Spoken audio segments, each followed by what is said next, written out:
परिवार में कोई गवर्नमेंट जॉब तो थी ही नहीं, साथ में कोई उच्च स्तरीय पढ़ा लिखा भी नहीं था। इसके बावजूद हरियाणा पीजीटी पॉलिटिकल साइंस परीक्षा में रैंक 1 आना कोई आम बात नहीं है।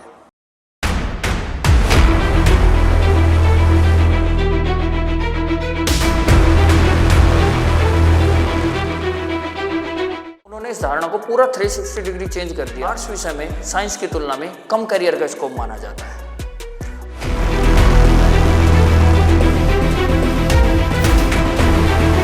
अक्सर ये माना जाता है कि छोटे शहरों के स्कूल में, प्राइवेट स्कूल में 8 से 10 हज़ार रुपये की सैलरी होती है, लेकिन दीपक चौधरी ने अपनी इनकम के आधार पर यह साबित कर दिया कि अगर आपकी अपने सब्जेक्ट पे कमांड है तो आप एक अच्छा जीवन सर्वाइव कर सकते हैं।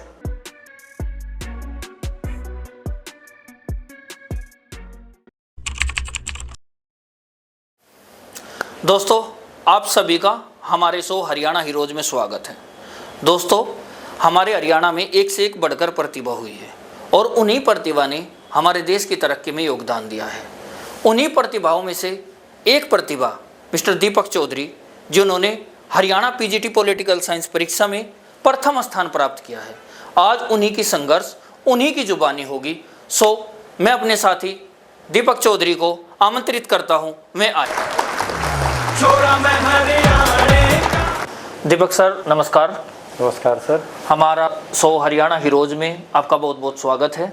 बहुत बहुत धन्यवाद सर। और हमारे जो दर्शक हैं, मैं बहुत उत्साह में हैं कि हमारे सामने आज एक ऐसी शख्सियत आएगी कि जो हरियाणा में रैंक 1 पीजीटी पॉलिटिकल साइंस में आए हैं, और आपको रैंक 1 के लिए बहुत बहुत बधाई और बहुत बहुत शुभकामनाएं। Thank you so much. Introduction के बाद मैंने इनको वीडियो दिखाई थी, आपकी एक छोटी सी क्लिप। उसको देखने के बाद हमारे दर्शकों की ये जानने की इच्छा है कि आप कहाँ से हो। मैं बेसिकली गांव से हूँ। मेरे गांव का नाम है मंगलोरा, जो मेट रोड पे स्थित है। करनाल से लगभग 10 से 12 किलोमीटर दूर है। मेरी प्राथमिक शिक्षा गांव से हुई है, सरकारी स्कूल से। उसके बाद प्राइवेट स्कूल, और मेरा ग्रेजुएशन गवर्नमेंट कॉलेज करनाल और post graduation Dayal Singh college से हुआ है। और सर, आपने बीएड कहाँ से की है? बीएड मैंने आरएल कॉलेज इंद्री रोड पे है, जो कुरुक्षेत्र यूनिवर्सिटी के अंडर आता है। सर, एक बात बताइए आप मुझे, जब आपको ये पता चला कि एग्जाम में आपकी फर्स्ट रैंक आई, तब आपको कैसा महसूस हुआ? देखिए सर, कोई भी जब एस्पिरेंट होता है और एग्ज़ाम की जो प्रिपरेशन करता है, वो फर्स्ट रैंक के लिए तो बिल्कुल नहीं करता है। उसका जो फाइनल ऑब्जेक्टिव होता है वो ये होता है कि सिलेक्शन मिले। तो मैंने भी अपनी जो प्रिपरेशन की थी वो फाइनल सिलेक्शन के लिए की थी, और जब रिजल्ट देखने के बाद पता लगा कि मेरा सिलेक्शन हो गया, उसके बाद मेरे एक साथी ने बताया कि आपका फर्स्ट रैंक है। और फर्स्ट रैंक के बाद मैंने अपने पिताजी को और अपने गुरुजनों को बताया कि मेरा प्रथम स्थान आया है। उस समय तो ज़्यादा खुशी इस बात की थी कि मेरा सिलेक्शन हुआ है। फिर उसके बाद आप जैसे साथी मिले, जिन लोगों ने बताया कि भाई आपका फर्स्ट रैंक होने का एहसास क्या होता है, वो मैंने अनुभव किया। और ये सच में एक शानदार एक्सपीरियंस है, जो हमेशा मेरे को उत्तेजित और साथ में मेरे को हमेशा मोटिवेट करता है कि मेरे को फ्यूचर में भी आने वाले एग्जामों में या अपने जहाँ पे मैं कार्यरत हूँ उसमें अच्छा करना है। बहुत अच्छा सर, बहुत अच्छा। सर, एक कहावत चरितार्थ हो गई आपके यहाँ, तो बड़ी शिद्दत से आप डटे रहे। थक्कर ना बैठ ए मंजिल के मुसाफिर, थक्कर ना बैठ ए मंजिल के मुसाफिर, मंजिल भी मिलेगी और जीने का मजा भी आएगा। सर, आप ये बताओ, आपने पहले भी इस पोस्ट के लिए आवेदन किया था या ये आपका फर्स्ट चांस था? नहीं, इससे पहले मैंने आवेदन किया था। 2014 में मैंने पोस्ट ग्रेजुएशन कंप्लीट किया था, और कंप्लीट करते ही हुड्डा सरकार होती थी, उन्होंने एडवर्टीजमेंट निकाला था पीजीटी पोस्ट का। फिर सरकार चेंज हुई, 2015 में बीजेपी सरकार ने दोबारा से इसको री एडवर्टीजमेंट किया। हमारा एग्ज़ाम हुआ और मैं इंटरव्यू तक पहुंचा था, और इंटरव्यू में फाइनली रूप से सिलेक्ट नहीं हो पाया था। ये मेरा दूसरा चांस था, और मैंने पहले जो गलतियाँ की थी उनसे सीखा, और सीखने के बाद पूर्ण रूप से अपना एफर्ट्स डाला, और उसका रिजल्ट है कि मेरा सिलेक्शन हुआ। बहुत अच्छा सर। सर, आप एक बात बताओ, जब आपने एग्ज़ाम दिया तो आपको ऐसा लगा था कि भाई अगर इस एग्ज़ाम में मेरा नहीं हो पाता है तो क्या होगा या हो सकता है, मतलब ये फीलिंग्स आई थी कि भाई अगर नहीं हुआ तो? देखिए, जब भी कोई आप एग्ज़ाम की प्रिपरेशन करते हो तो उसमें 2 कंडीशन होती है मेरे अनुसार। पहली बात कि आपकी जो वर्किंग प्लेस है, अगर आप वर्किंग हो तो वो जो वर्किंग प्लेस है उसमें आप कितने इंश्योर हो, कितने सिक्योर हो। देखिए, मैं जिस इंस्टीट्यूशन में काम कर रहा था वहाँ पे भी मेरी सैलरी बहुत अच्छी थी, और सेकंड थिंग डेट, ये मेरा उद्देश्य था कि मैं गवर्नमेंट जॉब में जाऊँ। तो उस समय तो मेरे को कुछ खास इतना याद नहीं है कि मन में इस तरह के सवाल आए या नहीं आए। मेरे को तो यही था कि मेरे को अपना 100% देना है, अपने सिलेबस को कंप्लीट करना है और मेरे को इस गवर्नमेंट इंस्टीट्यूशन को ज्वाइन करना है। तो ये तो ज़्यादा मेरे को लगता नहीं कि मेरी उसमें कुछ ऐसा दिमाग में आया था कि होगा नहीं होगा। पर ये बात जरूर है कि जब मतलब आप श्योर थे कि हो जाए? नहीं, श्योर तो कोई भी नहीं कह सकता, पर ये बात जरूर थी कि मैं सीरियस बहुत था इस एग्जाम के लिए। और जब मैंने इसका रिटर्न दिया था तो रिटर्न देते हुए मेरे को इस बात का एहसास था कि मैं फाइनली शॉर्ट लिस्टेड तो होऊंगा इंटरव्यू के लिए, और इंटरव्यू के बाद भी लग रहा था कि सिलेक्शन हो जाएगा। पर श्योरिटी तभी आती है जब आप पूर्ण रूप से चयनित हो जाए। सर जैसे कि आपके बारे में हमें पता लगा कि आपका 3 बार यूजीसी नेट क्लियर है जी। तो ये बताइए, हमारे दर्शक जानना चाहते हैं कि 3 बार यूजीसी नेट क्लियर करना अपने आप में एक बहुत बड़ी प्रतिभा तो है ही, और एक पात्रता परीक्षा पास करने में 3 बार पास करने में इंसान का खुद का एक लेवल सेट होता है। तो कि हाँ भाई, एक बार क्लियर कर लिया, दूसरी बार कर लिया, तीसरी बार कर लिया, जो उसकी नॉलेज का जो लेवल है वो बरकरार रहता है।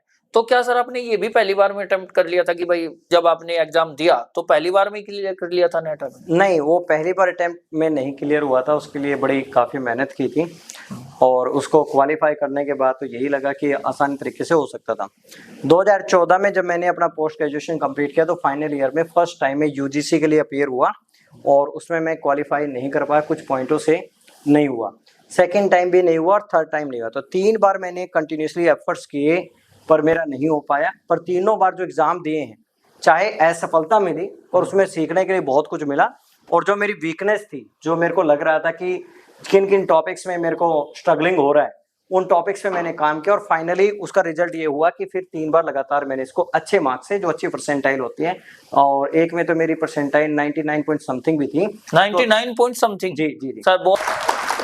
सर आपने टीचिंग प्रोफेशन क्यों चुना? क्योंकि जब से हरियाणा में बीजेपी की गवर्नमेंट आई है तो काफी ज्यादा पोस्ट इन्होंने भरी है अपने कार्यकाल में, और आपने किसी और एग्जाम में भी आपका फोकस हुआ कि भाई चल यहाँ पे देख लेते हैं, देखे एग्जाम, तो या फिर टीचिंग प्रोफेशन को ही अंतिम रूप से चुना? तो इसका क्या कारण है, जानना है। देखिए, जिस हम बैकग्राउंड से आते हैं, गांव के क्षेत्र से आते हैं, वहाँ पे सरकारी नौकरी जरूरी है और ज़्यादातर तो यही समझा जाता है कि भाई पुलिस की नौकरी मिल गई, फौज की मिल गई। इवन नहीं, मेरे भी दिमाग में यह था कि गवर्नमेंट जॉब मिलनी जरूरी है, चाहे वो क्लर्क हो, चाहे वो बस का कंडक्टर हो, गवर्नमेंट जॉब मिल जाए तो बहुत जीवन बेहतर हो सकता है। पर जब मैं पोस्ट ग्रेजुएशन में था तो पोस्ट ग्रेजुएशन के दौरान मेरे जीवन में बहुत सारे बदलाव आए हैं। उन बदलाव में सबसे जो महत्वपूर्ण योगदान है वो मेरे टीचर्स का है, क्योंकि जब मैं अपने टीचर्स को पढ़ाते हुए देखता था तो मेरे अंदर भी एक झील उत्पन्न होती थी कि जैसे मेरे टीचर पढ़ा रहे हैं तो मैं भी वैसे पढ़ाऊंगा तो बच्चे मेरे को उतना ही प्यार, उतनी रिस्पेक्ट, उतना ही ऑनर मिलेगा। और दूसरा, उनका अपने आप में एक बहुत बढ़िया ऑरा था क्लास के अंदर। तो मेरे जो रोल मॉडल हैं वो मेरे पोस्ट ग्रेजुएशन के टीचर्स हैं। उन्हीं टीचर्स की जो आइडियाज हैं, जो उनका लाइफस्टाइल था, तो उसको मैंने फॉलो किया। फिर मेरे मन में यही इच्छा थी कि मेरे को टीचर ही बनना है, और मेरे को लगता है कि अपने देश के डेवलपमेंट में कंट्रीब्यूट करने का सबसे शानदार जो रास्ता है वो आपका टीचिंग है। टीचिंग से देखिए, अर्निंग चाहे बेशक कम हो, पर आप में जो लेवल ऑफ सेटिस्फेक्शन आता है, जो आप कंट्रीब्यूट कर रहे हो, जो बच्चे आपको आने वाले टाइम में आपको रिगार्ड देते हैं, थैंक यू बोलते हैं, या फिर जहाँ पे मिलते हैं आपको सुनने को मिलता है कि ये टीचर बहुत अच्छा है। और अगर आप बहुत अच्छा करोगे तो वो सीधा मैसेज भी है, सोसाइटी के लिए भी है। बिल्कुल बिल्कुल कि भाई समाज में बेहतर तभी बनेगा जो समाज अपनी स्वस्थ परंपराओं के साथ आगे चलेगा। तो स्वस्थ परंपराएं तो टीचिंग से ही आ सकती है, एजुकेशन के थ्रू ही आ सकती है। बहुत अच्छा। तो यही एक बड़ा कारण है। सर एक बात बताइए, जिस स्पीड से आपने टीचिंग प्रोफेशन को पकड़ा, जी सर, मुझे लगता है कि आप शायद 24 साल के होंगे तब आपका जो है ना प्रताप जैसे प्रतिष्ठित स्कूल में सिलेक्शन हो गया था। जी सर, शायद आई थिंक 24 के ही होंगे आप। हाँ, ऑलमोस्ट। तो इतनी कम एज में प्रतिष्ठित स्कूल में आपका जो सिलेक्शन हुआ जी, तो उसके पीछे का रीजन क्या था, कहानी क्या थी, या मोटिवेशन क्या था? ये चीज आगामी जो हमारे टीचर्स हैं जो बीएड कर रहे हैं जी, क्योंकि जो प्रताप जैसा स्कूल है वो अच्छी सैलरी दे रहा है, तो जो हमारे आने वाले भविष्य के टीचर्स हैं वे भी बहुत अच्छी जगह लगेंगे आपकी स्टोरी देख के। तो उसके पीछे क्या कारण था कि इतनी कम एज में आप प्रताप जैसा स्कूल ज्वाइन कर पाए? आप जो ये एक ही चीज के ऊपर बड़ा फोकस किया कि आपने कम एज, आज तो सुनने बहुत अच्छा लग रहा है कि मैं कम एज में एक बढ़िया स्कूल के अंदर जॉब की है और वहां से मेरे को बहुत कुछ जीवन में हासिल हुआ है, बहुत कुछ सीखने को मिला है। पर एक टाइम में कम एज अपने आप में एक नेगेटिव पॉइंट था। जब मैं किसी स्कूल में इंटरव्यू के लिए जाता था तो स्कूल वाले कम एज देख के मना कर देते थे। अब उसके 2-3 चीजें हो सकती हैं भाई, इसमें लेवल ऑफ मेच्योरिटी उस लेवल का है या नहीं है, जी। क्लास हैंडल कर पाएंगे नहीं कर पाएंगे। तो कई बार मेरे को ये खुद फील होता था कि मैं कुछ जल्दी तो नहीं कर रहा हूँ टीचिंग लाइन आने में, बस ये है कि 2-3 चीजें हो सकती हैं कि सही टाइम पे सही सिलेक्शन, सही टाइम पे सही चॉइस और एक अच्छा मार्गदर्शन मेरे को मिला, जिनके पास भी मैंने काम किया है, जो प्रिंसिपल हैं या मेरे जो मेंटोर रहे हैं। तो मेरे को लगता है उससे आसान काम होने की वजह से मैं अच्छे स्कूल में काम किया है।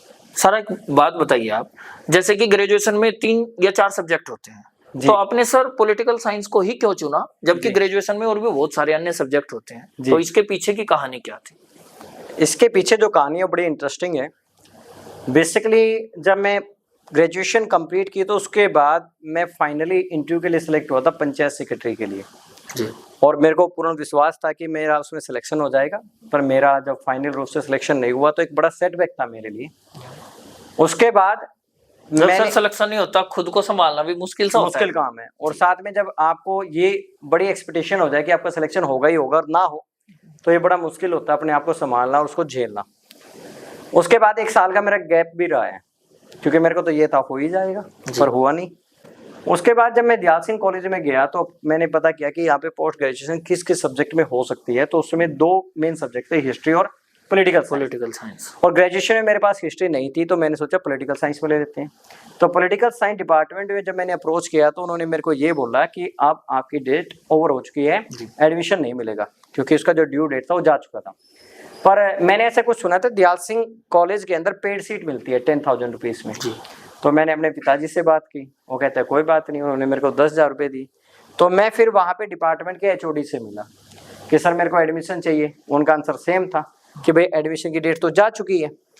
मैंने उनको फिर वही अपना जवाब बोला कि मेरे को पेड सीट पे एडमिशन दे दो। तो उन्होंने बोला कि आप रियली पढ़ना चाहता है? मैंने जी बिल्कुल पढ़ना चाहता हूँ। उससे मैं इतना सीरियस नहीं था कि मैं सच में पढ़ना चाहता हूँ, नहीं, मेरे को तो कॉलेज में एडमिशन लेना था, जिससे 2 साल मेरे जीवन के वहाँ पे व्यतीत हो चुके। वो बोलते हैं हम आपको एडमिशन दे देंगे, फ्री ऑफ कॉस्ट दे देंगे। तो मन को बड़ा अच्छा लगा कि तो 10,000 रुपये बच गए और मेरा एडमिशन हो गया और 10,000 रुपये का मैंने नया मोबाइल फोन लिया। तो मतलब घर वालों को नहीं बताया? नहीं, ये बात मैंने घर वालों को नहीं बताई, वो बात मैंने उनको बताई थी बहुत टाइम बाद। तो जैसे दयाल सिंह कॉलेज में मैं गया तो स्टार्टिंग में इतना सीरियस नहीं था, मैं अपनी PG को लेके। पर वहाँ पे एक टीचर हैं जिनका नाम है डॉक्टर कुशलपाल जी। उन्होंने मेरी बड़ी मदद की, मेरे को बड़ा समझाया और मेरे को सच में इस बात का एहसास कराया कि आपके लिए पढ़ना कितना जरूरी है और पढ़ाई एक ऐसा तरीका है जो आपके जीवन में बदलाव ला सकती है। शायद मैं इसी बात को अपने जीवन का टर्निंग पॉइंट बोलूं तो गलत नहीं होगा, क्योंकि वहीं से मेरे अंदर एक लगन पैदा हुई कि मेरे को अपने सब्जेक्ट को जानना है। और लगातार वहाँ के जितने भी स्टाफ मेंबर थे सब ने मेरे को बड़ा सपोर्ट किया, अपने बेटे जैसे पढ़ाया और अपने सब्जेक्ट में जो भी मैंने हासिल किया उसमें उन टीचर्स का बड़ा महत्वपूर्ण योगदान है। तो पॉलिटिकल साइंस तो कोई बाई चॉइस नहीं है, ये तो बाई कंडीशन मिल गई तो ठीक है। लेकिन आपने इसमें मेहनत करने में कसर नहीं छोड़ी, ये तो कहोगे सर? देखो, मेहनत आप करते हो पर वो अगर राइट डायरेक्शन में ना हो तो मेहनत नहीं हो, तो यूजलेस है जी। तो जो एक डायरेक्शन मिली है वो उस कॉलेज से मिली है, वहाँ के टीचर से मिली है, या फिर उसके बाद जिन स्कूलों में मैंने पढ़ाया है, जो वहाँ पे स्टाफ मेंबर्स हैं, जो प्रिंसिपल्स हैं, वहाँ के जो बच्चे हैं। अगर मैं जैसे आपने प्रताप पब्लिक स्कूल की बात की, वहाँ से मैंने बहुत कुछ सीखा है, हर एक बच्चे से सीखा है और जितने सीखने की कोशिश आज भी करता हूँ, पर उस समय जितना सीखा है वो आज सच में पे करता है मेरे को। सर 2 लाइनें याद आ गई आपके लिए।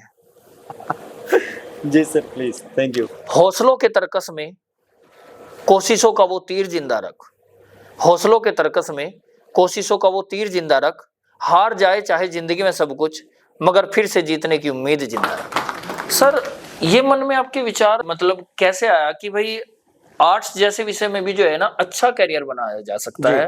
मतलब मेरा क्वेश्चन साइंस के कोरिलेट करके है कि जिस तरीके से IIT, JEE मेंस, मेडिकल जी, तो आपके मन में ख्याल नहीं आया कि भाई अगर शायद उस साइड जाता, करियर की संभावनाएं वहां ज्यादा थी? इस तरीके से अपना व्यूज रखे अपने सब्जेक्ट को लेके। देखिए, आपके पास क्या ऑप्शंस हैं और उन ऑप्शंस के साथ क्या बेहतर किया जा सकता है, मेन मकसद तो ये है। उस समय जब ग्रेजुएशन में थे शायद उतनी अवेयरनेस नहीं थी, या 10th के बाद आपको अपना स्ट्रीम चूज करना होता है, उस समय इतनी अवेयरनेस नहीं थी। जो मिला ठीक है भाई, +2 करनी है, कॉलेज में जाना है, क्रिकेट खेलने का बहुत शौक है, उस समय क्रिकेट खेलने का बड़ा जुनून था, तो खेल को ज़्यादा प्रायोरिटी थी, पढ़ाई को कम थी। पर जब समझ में आया उसमें तो फिर साइंस वाला तो ऑप्शन था ही नहीं, कॉमर्स का ऑप्शन था ही नहीं।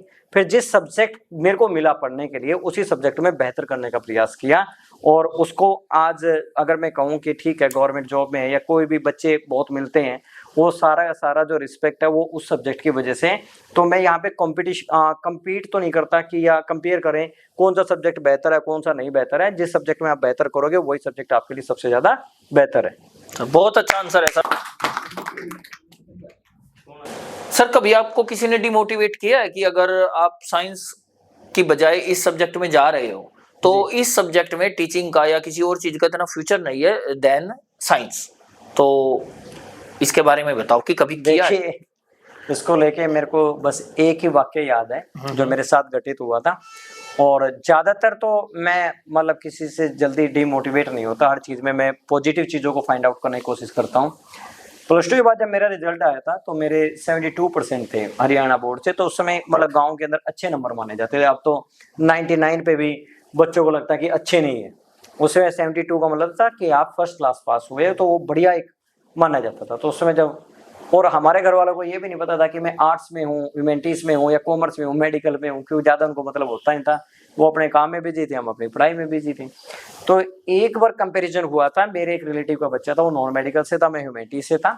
मेरे नंबर उससे ज़्यादा थे ह्यूमैनिटीज़ में, पर उसने ये क्लेम किया था कि उसके पास ह्यूमैनिटीज़ है और मेरे पास नॉन मेडिकल है। तब मेरे फादर साहब को पता लगा, तो फादर साहब थोड़े से सस्पेक्टेड थे कि भाई इसके साथ ये फ्यूचर में कुछ जस्टिस कर पाएगा नहीं कर पाएगा। तो ये एक एपिसोड हुआ था जीवन में। सर ये बताओ आपके फेवरेट टीचर्स कौन है जिनको आप ये समर्पित करते हो अपना कैरियर कि मतलब चाहे दो मोर देन टू? देखिए, अगर मैं देखो ये बात मैं पहले भी एडमिट कर चुका हूँ कि कॉलेज टाइम में जितने भी स्टाफ मेंबर थे जो political science department Dayal Singh college Karnal है, उनका मेरे जीवन में बड़ा अहम योगदान है। और मैं ये क्रेडिट एक टीचर को दे दूं ये भी जस्टिस नहीं है, नहीं सर, पर फिर भी जो मेरे को लगता है कि वहां पे जो टीचर बड़े बच्चों को मोटिवेट करते थे, जैसे डॉक्टर कुशल पाल जी हैं, अब तो प्रिंसिपल बन चुके हैं, डॉक्टर पवन शर्मा जी हैं, अनीता अग्रवाल मैम है, संतोष यादव मैम है, और एक विजय चौहान सर होते थे, डॉक्टर विजय चौहान, उन्होंने मेरे को पढ़ाया। मतलब मेरा जो मानना है कि जिन टीचरों ने मेरे को पढ़ाया है, चाहे वो किसी भी लेवल पे पढ़ाया है, तो वो उनका तो कंट्रीब्यूशन है। जैसे 8th क्लास के मेरे एक टीचर मिलते हैं मेरे को, धर्मवीर सिंह, तो उस समय तो पिटाई बहुत करते थे बच्चों की, पर आज उनसे जब मैं मिलता हूँ और वो मेरे को देखते हैं तो वो उनको खुद अच्छा लगता है, महसूस होता है, और मेरे को बहुत अच्छा लगता है। देखो, टीचर और एक पेरेंट्स, ये दो ऐसे पर्सन है जिनको आप जितनी रिस्पेक्ट दोगे उतना ही आपको जीवन में अच्छा लगेगा। और दूसरी सबसे बड़ी बात है कि समाज को भी अच्छा लगता है, सोसाइटी को, क्योंकि इसलिए गुरु भगवान का रूप माना गया है। बिल्कुल, बहुत अच्छा सर, बहुत अच्छा आंसर है सर। एक बात बताओ, अब एक थोड़े दिन पहले एक मूवी आई थी 12th फेल जी। तो 12th फेल मूवी में एक ना ये हवा सा बन गया था कि भाई एक जीवन में संघर्ष का साथी होता है, जैसे उसमें श्रद्धा थी जी कि मनोज के पीछे जी श्रद्धा का हाथ है। जी। तो आपके जीवन में कभी कुछ ऐसा हुआ है कि भाई किसी का हाथ रहा हो, मैं इट मीन्स कोई भी आपका मेल फीमेल फ्रेंड रहा हो जो लगता है कि आपने इतना सपोर्ट किया कि कभी आपको टूटने नहीं दिया जी। लगता है आपको ऐसा? तो हमारे दर्शक जानना चाहेंगे आपके कोई श्रद्धा थी या कोई मेरे जैसा फ्रेंड जो लगता है कि आपको बहुत सपोर्ट किया और ये कहा कि दीपक हार मत मानो, हम तुम्हारे साथ हैं। देखिए, अगर श्रद्धा का रूप किसी को दिया जाए तो वो तो मेरी मिसेज ही हो सकती है। और पोस्ट ग्रेजुएशन में जब मैं फर्स्ट ईयर में था तभी मेरी शादी हो गई थी। पोस्ट ग्रेजुएशन फर्स्ट ईयर में ही? फर्स्ट ईयर में शादी हो गई थी। मतलब इसको एक प्रकार से आधुनिक जमाने का बाल विवाह बोल सकते हैं? बाल विवाह तो नहीं कह सकते, आधुनिक जमाने का सर। हाँ, आधुनिक जमाने का कहा जा सकता है, क्योंकि आज के टाइम में तो मैरिज ही 25 के बाद 28, 29, 30 कॉमन नंबर है। That time I was 22। और जैसे आप कह रहे हो कि बाल विवाह तो बिलो 18 होगा, क्योंकि हम जिस बैकग्राउंड से आते हैं, जिस कम्युनिटी से आते हैं, वहाँ पे शादी थोड़ी जल्दी होती थी उस टाइम पर। अब तो हमारी कम्युनिटी में भी हम देखते हैं कि जो शादी है वो थोड़ा लेट होती है। तो उसमें जब आप संघर्ष करते हो तो बहुत सारे लोग आपके जीवन में होते हैं। ऐसा नहीं है कि मैं एक बोलूं कि भाई मेरी मिसेज ही थी, परिवार भी था, टीचर भी थे, दोस्त भी थे। तो कहीं ना कहीं आज के टाइम में जो आप स्ट्रेस फील करते हो, उस टाइम में इतना स्ट्रेस इससे ज्यादा होता था कि आपका करियर क्या होगा, आपको आपके सोर्स ऑफ इनकम क्या होंगे, फ्यूचर के प्लान्स क्या हैं।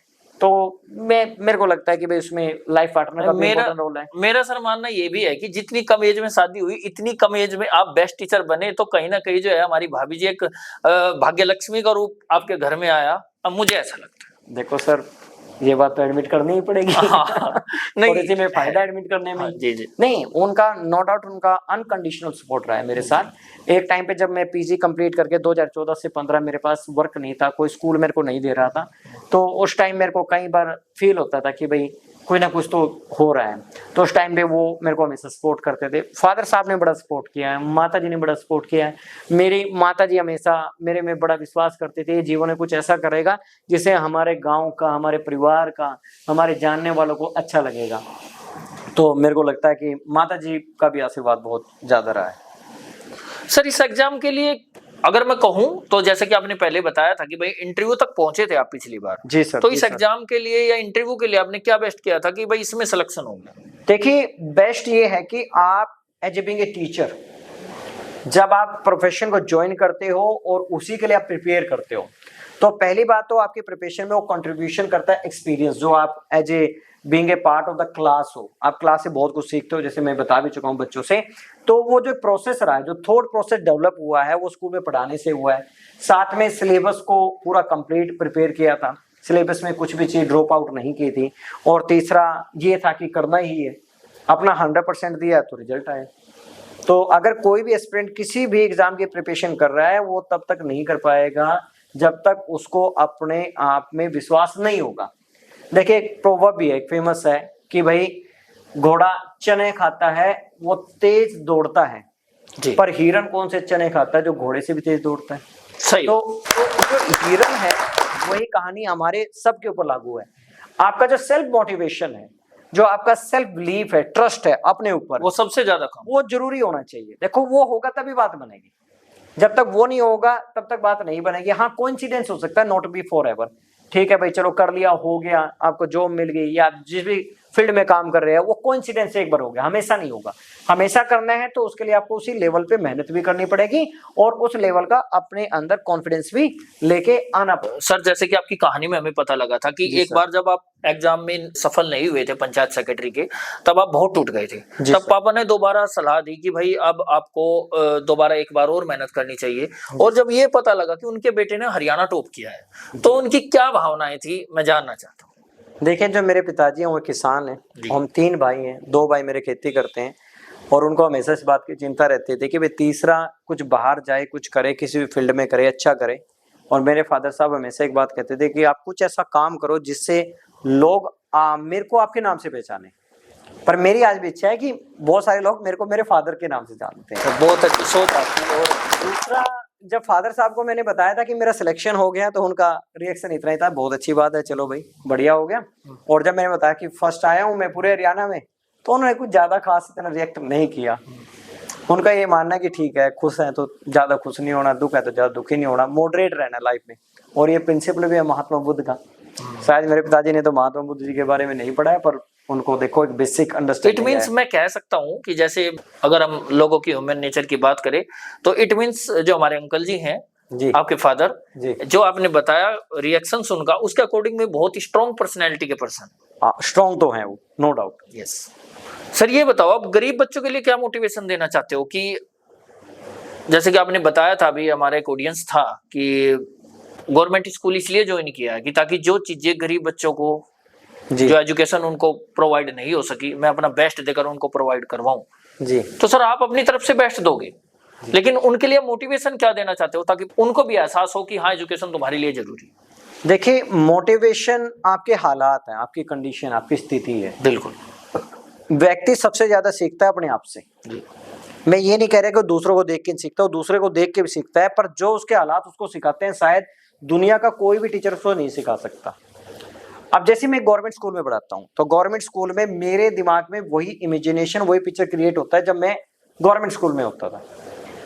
अब मैं उन बच्चों के लिए एक मोटिवेशन हूँ। मैं हमेशा उनको ये की बात कहता हूँ कि बेटे, मैं आप उन बच्चों में से एक हूँ जो कभी मैं आपकी तरह होता था। अगर आपको जीवन को बदलना है, आपके जीवन के बदलने का एक ही तरीका वो शिक्षा है, पढ़ाई है। जितना आप इससे दोस्ती करोगे, जीवन में आपको उतना ही प्राप्त होगा। ये तो मैं नहीं कहता कि इस बात को सुन के सारे बच्चे एकदम से 24 आवर्स स्टडी करना शुरू कर देंगे, पर मैं कह रहा हूँ कि अगर मेरे एफर्ट से अगर 2 बच्चे भी अपने जीवन में बदलाव लाते हैं, it's a big achievement for me, और I am try to give my 100% to make a change in the life of the students. देखिए, अगर प्राइवेट स्कूल के बच्चों की बात करें, उनके पास तो सब कुछ है, रिसोर्सेस है उनके पास, अच्छे स्कूल में जा रहे हैं। मैं नहीं कह रहा हूँ गवर्नमेंट स्कूल अच्छे नहीं है, पर कहीं ना कहीं गवर्नमेंट स्कूल में इंफ्रास्ट्रक्चर्स की एक बड़ी प्रॉब्लम है सर, है। और देखो, बिना इंफ्रास्ट्रक्चर से एक टीचिंग मॉल नहीं बन पाता। फिर भी गवर्नमेंट स्कूल के टीचर्स अपने लेवल पे जो एफर्ट्स करते हैं वो रियली अप्रिशिएटेड है, और इसीलिए मेरा जो मेन ऑब्जेक्टिव है वो यही है कि गवर्नमेंट स्कूल के बच्चे अपना जो सोचने का तरीका है उसमें बदलाव लेके आए, और वो जो बदलाव होगा वो सच में एक बहुत बड़ा बदलाव होगा। और आने वाले टाइम में हमारे हरियाणा के गवर्नमेंट स्कूल भी आपके चंडीगढ़ जो यूटी के स्कूल हैं, केंद्रीय विद्यालय स्कूल हैं, उनको आने वाले टाइम में कम्पीट कर पाएंगे। लगता है सर ऐसा, क्योंकि आप गवर्नमेंट स्कूल के सामने से अगर आप निकलते हो ना, तो आपको दूर से ही बिल्डिंग दिखाई देती है, इतनी मतलब ब्यूटीफुल हो गई है वो जी, और इतनी मतलब चमक रही है हमें बिल्डिंग, दूर से ही पता चल जाता है गवर्नमेंट स्कूल है। देखिए, सरकार बहुत एफर्ट्स कर रही है कि इंफ्रास्ट्रक्चर के ऊपर चेंज लेके आ जाए, पर जो हमारे पास है उसके साथ मैक्सिमम यूटिलाइजेशन कीजिए। जैसे एक बड़े फिलोसफर ने कहा था कि something is better than nothing, तो जो हमारे पास समथिंग है उसी के साथ मैक्सिमम यूटिलाइजेशन की कोशिश है। जी सर। सर, यूजीसी नेट के लिए जो हमारे आगामी प्रतियोगी छात्र हैं, जी सर, उनके लिए आप क्या संदेश देना चाहते हैं कि भाई आप इस तरीके से यूजीसी नेट की तैयारी करो और उनको फायदा हो? देखिए, अगर आप रियली टीचर बनना चाहते हो और एक अच्छा शिक्षक बनना चाहते हो, अच्छा शिक्षक वही है जिसके पास अपने सब्जेक्ट का ज्ञान हो, साथ में उस ज्ञान को बच्चों तक कैसे पहुंचाना है वो कला आपके पास हो। इसलिए बोला गया teaching is the combination of art and science. Science means fact, आप उसको रीजन और इफेक्ट पे समझा पाओ। तो अगर कोई टीचर बनना चाहता है तो उसको अपने सब्जेक्ट को जानने का सबसे बढ़िया तरीका क्या है? एक मोटिवेशन चाहिए। वो मोटिवेशन यूजीसी नेट हो सकता है, और जिस भी सब्जेक्ट में आप यूजीसी नेट करना चाहते हो तो मेरी तो आपसे एक ही सजेशन है कि सबसे पहले तो अपनी जो ग्रेजुएशन लेवल की बुक्स हैं, जो सिलेबस हैं, एक बार आप उसको थोड़ा थोड़ा सा गो थ्रू कर लो। पीजी में आपने उसको पढ़ाई है, फिर आप PYQ सबसे पहले पकड़ो। PYQ एक आपका मिरर है आपकी नॉलेज का कि आप अपने सब्जेक्ट को कितना जानते हो। जो आपको आता है PYQ में से तो गुड, जो नहीं आता है उसके ऊपर आप रिसर्च कीजिए। और आज के टाइम में तो गूगल है, आप गूगल सब कुछ जानता है, शायद मेरे से और आपसे भी ज्यादा जानता है। तो वो उस प्लेटफॉर्म को यूज करके अपने नोट्स बनाए। जैसे सपोज कीजिए मैं एक क्वेश्चन कहता हूँ कि वे explain the process of impeachment the vice president of India. Vice president of India को हटाने का प्रोसेस क्या है? तो हमें पता है कि ठीक है, आर्टिकल 63 में वाइस प्रेसिडेंट के बारे में बता रखा है।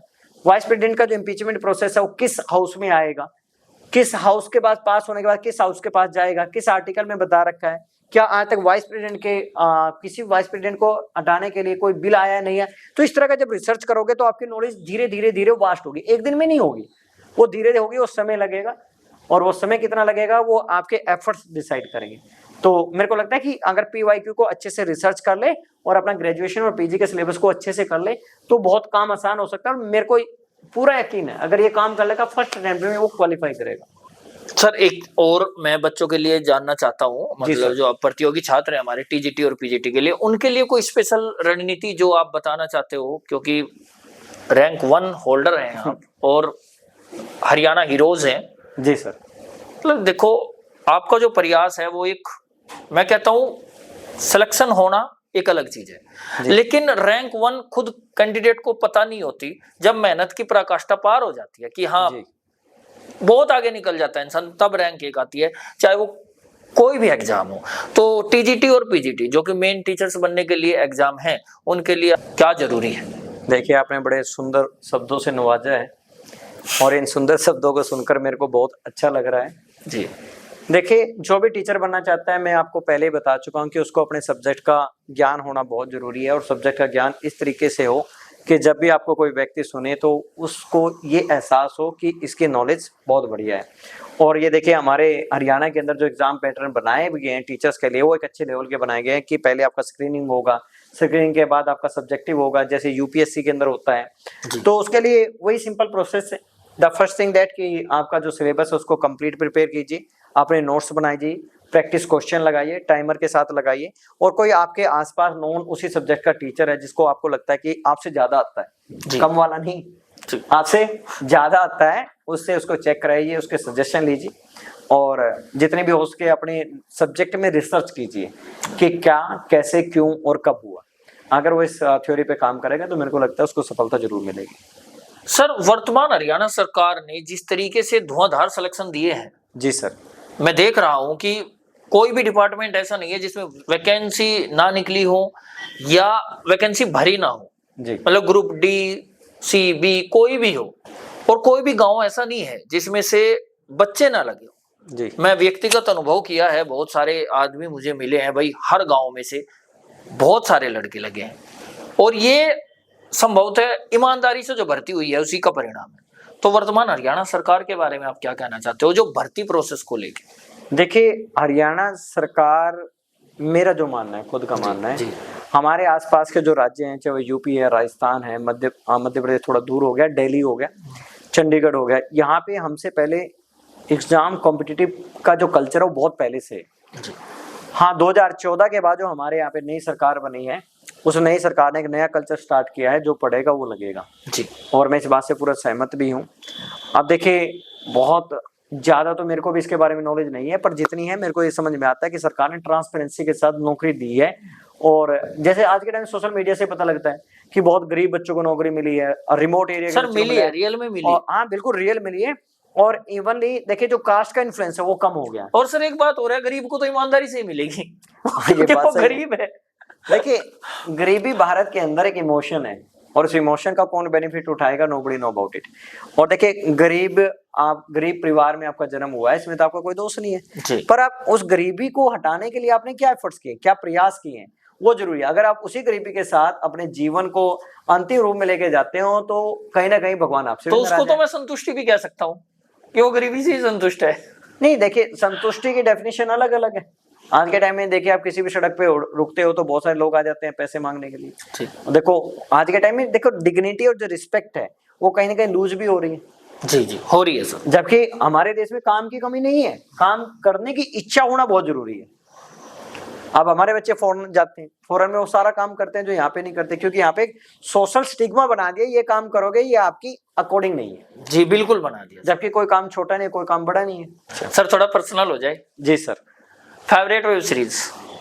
Favourite web series? जी सर। मैं बहुत कम देखता हूँ वेब सीरीज। नहीं सर, फिर भी कोई मतलब फेवरेट नहीं, अच्छी लगी हो जो। ये चीज क्लियर करना चाहता हूँ कि मैं कम देखता हूँ, समय का भाव है। जी जी। और मैंने एक वेब सीरीज देखी थी, फैमिली मैन। जी हाँ, मेरे को अच्छी लगी। क्या अच्छा लगा? फैमिली मैन में अच्छा लगा कि एक आदमी अपनी फैमिली को मैनेज कर रहा है और अपने देश के प्रति भी उसकी जो निष्ठा है वो पूर्ण रूप से है। जबकि हम तो कई बार छोटी छोटी समस्याओं में उलझ के अपने मेन जो फोकस ऑफ वर्क है उसको खत्म कर देते हैं। और उसमें वो देश के लिए भी लग रहा है और घर के लिए भी लग रहा है, और मैनेज भी इतने जबरदस्त तरीके से। सर मैं भी देखी है वो, मनोज वाजपेयी जी की बहुत अच्छी मूवी है, कमाल, बहुत अद्भुत। और सर फेवरेट मूवी?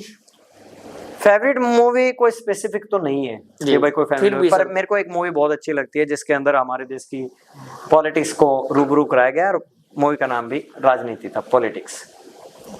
मैं एक और बात यहाँ पे कोट करना चाहता हूँ। अक्सर हमारे देश के अंदर एक परसेप्शन बना दिया, politics is the dirty game. जी, तो मैं आपके चैनल के थ्रू आज आपने मेरे को मौका दिया है, तो politics is not a dirty game, politics is only the process. Process means कि you have been given the chance to take a decision for your country, for the welfare of people. जो politics की शुरुआत हुई है वो यूनान से हुई है। यूनान के अंदर पॉलिटिक्स का मतलब होता था this is the best human activity to counter the common problem. पर हमारे देश में politics is not the dirty game. तो मेरा मतलब, ये जो मेरे को जो भी सुन रहे हैं, तो मैं इनको ये कहना चाहूंगा, politics is not a dirty game, politics is only the process, it depends upon the person how they practice it. तो पॉलिटिक्स का कोई फॉल्ट नहीं है, पॉलिटिक्स ओनली एक प्रोसेस है जो आपको अपने समाज के लिए, अपने देश के लिए बेहतर काम करने का एक अवसर देती है। सर हमारे ऑडियंस का सवाल था कि जैसे पॉलिटिक्स को बोलते हैं कि प्रोफेशन भी अपना लिया है लोगों ने, कि भाई एक बार एमएलए बन जाओ, पुरानी पेंशन भी मिलेगी और समथिंग समथिंग, तो क्या है ये बात, मतलब क्या कहना है? देखिए, इसको लेके हमारे पॉलिटिकल साइंस में पॉलिटिकल कल्चर पढ़ाया जाता है।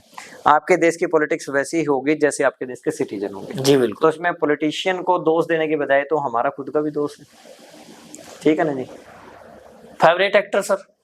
मनोज वाजपेयी, शानदार है, बिल्कुल अद्भुत। सर उनके लिए एक जोरदार तालियां। Favourite cricketer? Yuvraj Singh. Yuvraj Singh sir में मेरे भी फेवरेट है।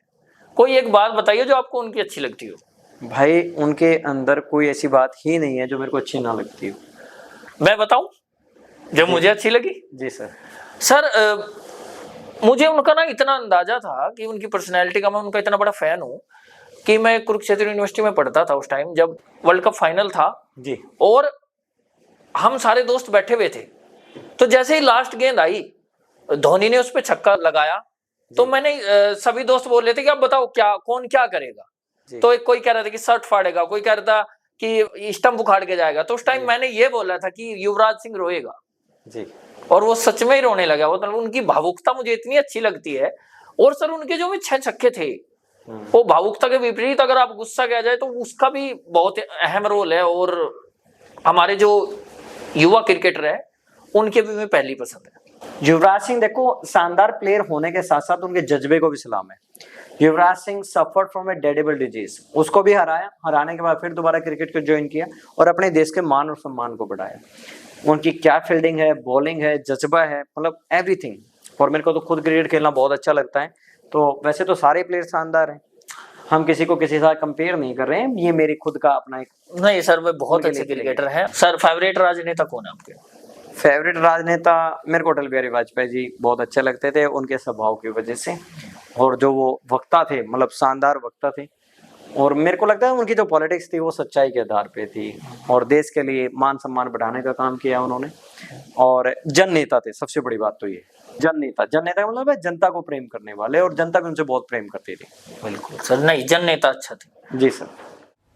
So सर मेरी 2 क्वेश्चंस हैं। First part of the question is कि आप एक अच्छी प्राइवेट जॉब भी कर रहे थे एंड आप साथ में कोचिंग में भी पढ़ा रहे थे, where all both of these jobs were good.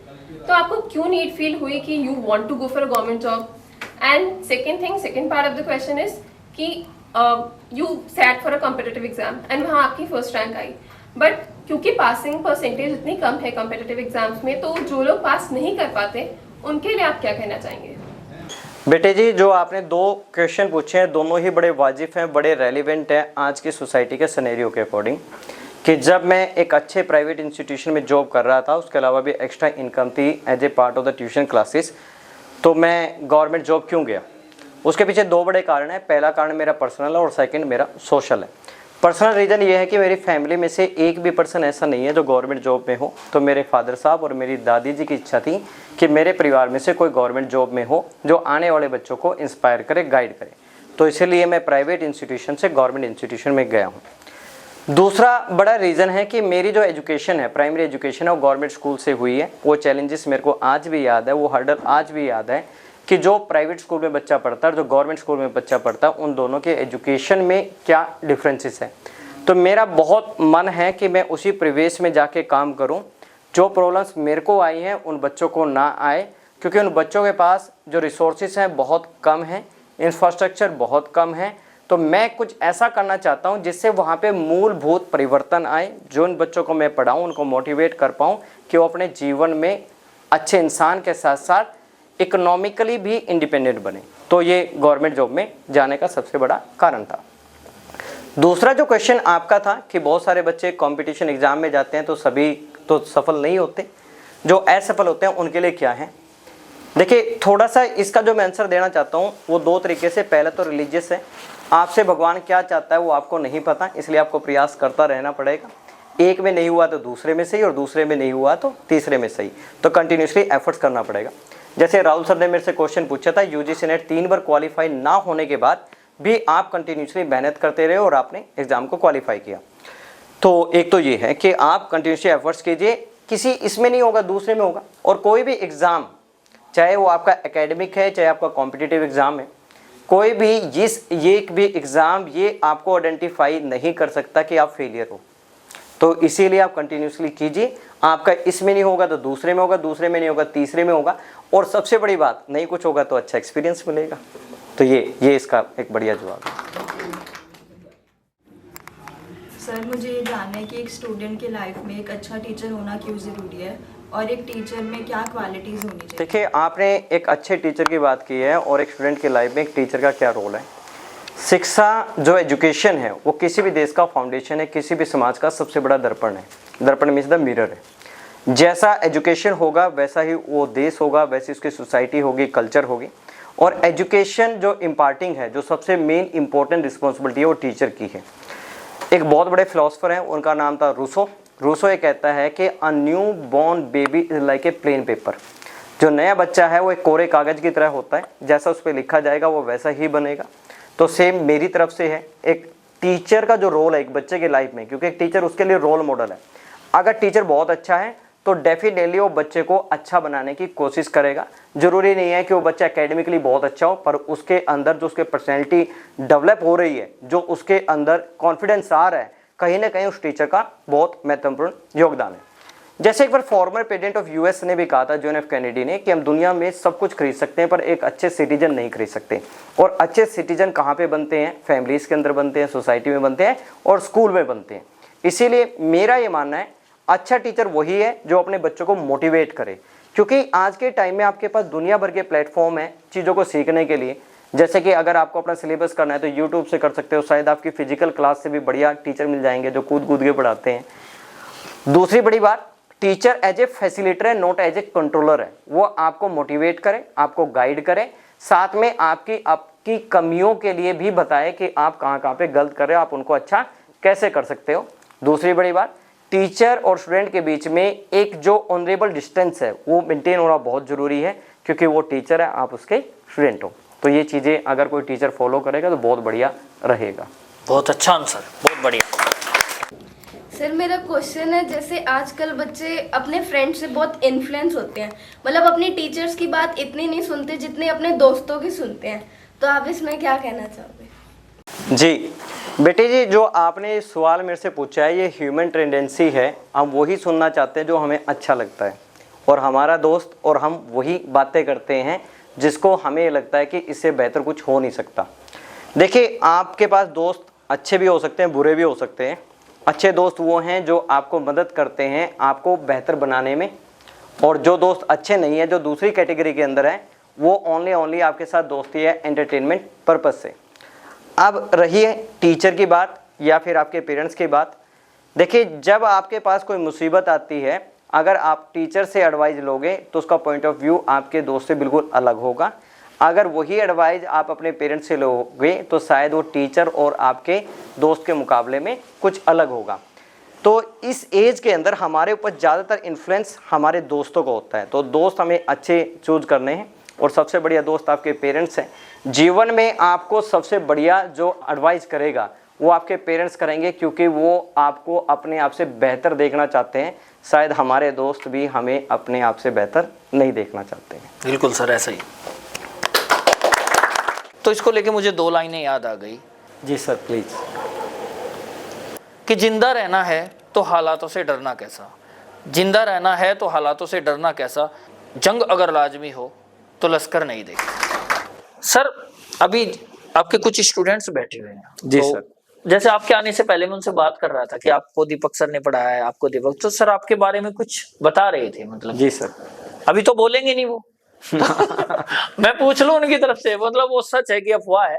अभी मैं एक बार बात करता हूँ। सर ये बताता है कि सडनली गुस्सा बहुत आता है, अगर कुछ भी हो जाए क्लास में तो सडनली इतना ज्यादा गुस्सा आता है कि कंट्रोल खो देते हैं। मतलब सही है कि गलत है? नहीं, कंट्रोल तो नहीं होता है जी। बीइंग ए टीचर मैं बहुत डिसिप्लिन कोशिश करता हूँ, क्योंकि मैं मानता हूँ कि जैसा मैं हूँ वैसे मेरे स्टूडेंट होंगे। हाँ, क्लास में हंसी मजाक होता है, कई बार वैसे किसी को धमकाना हो, थोड़ा बहुत उसको मतलब समझाने के उसमें कई बार आ जाता है गुस्सा। देखो, ह्यूमन नेचर हो सकता है सर, कोई ज्यादा डांट दिया हो। नहीं, ऐसा तो कोई नहीं है। ये तो देखो, मेरे टीचिंग एक्सपीरियंस में आपको कोई ऐसा बच्चा नहीं मिलेगा जिसको ये लगेगा कि हाँ सर ने मेरे लिए काम नहीं किया। मेरी कोशिश रहती है कि क्लास में 40 बच्चे हैं तो हर एक बच्चे को एड्रेस किया जाए। सर एक बच्चा बोल रहा था कि मार्किंग बहुत खींच के करते हैं, सच है क्या? ये तो बिल्कुल गलत है। अच्छा, मतलब सॉफ्टली करते हैं? नहीं, सॉफ्टवेयर नहीं करते। मैं मार्किंग कोशिश करता हूँ as per the CBSE norms. भाई, जैसे हमें सीबीएसई की ट्रेनिंग हुई थी कि भाई आपको मार्किंग कैसे करनी चाहिए, किन बातों का ध्यान रखना चाहिए।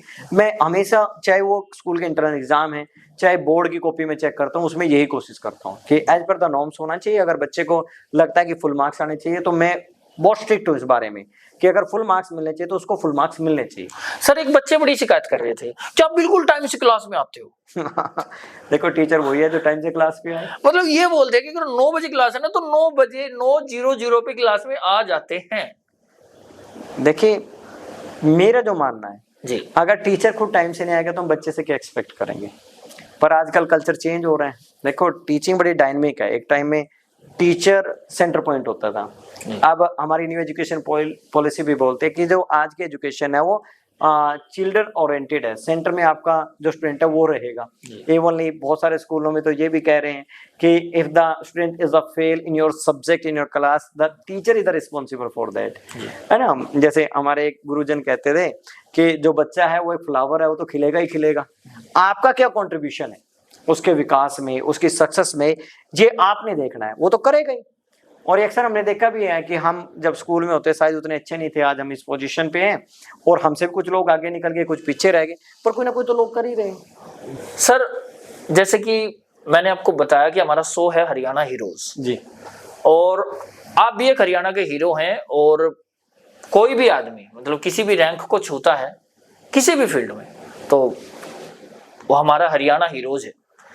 सर आप हमारे हरियाणा स्टेट के लिए कुछ भी ऐसा बोलिए जो सुन के अच्छा लगे। देखिए हरियाणा जो है मतलब भारत के अंदर एक ऐसा राज्य है जहाँ के जो लोग हैं बड़े जुझारू हैं, चाहे वो किसी भी क्षेत्र में हैं।